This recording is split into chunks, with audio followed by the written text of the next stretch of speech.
अस्सलामुअलैकुम बिस्मिल्लाहिर्रहमानिर्रहीम। आज हम बना रहे हैं मैंगो मिल्क शेक। इसके लिए हमें चाहिए आधा किलो आम, 1 लीटर दूध, हाफ कप चीनी या हस्बे ज़रूरत।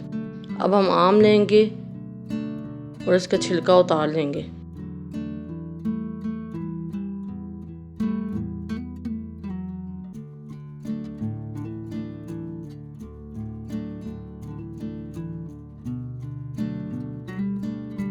हमने छिलका उतार लिया है। अब हम इस तरह से कट्स लगाएंगे और क्यूब्स की शक्ल में सारा गूदा हड्डी से अलग कर लेंगे।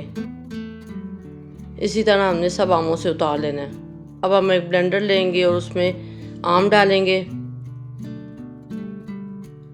चीनी डालेंगे, दूध भी डाल देंगे और सबसे आखिर में बर्फ़ डालेंगे। अब हम इसको अच्छी तरह से ब्लेंड कर लेंगे।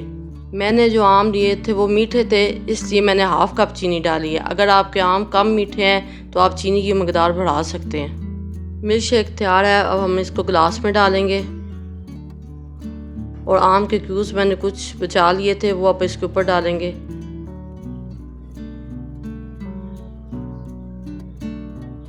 लीजिए, हमारा मैंगो मिल्क शेक तैयार है। अगर आपको हमारी रेसिपी पसंद आई है तो लाइक करें, शेयर करें। अगर चैनल पर नए हैं तो चैनल को सब्सक्राइब करें और बेल आइकन को ज़रूर दबाएं।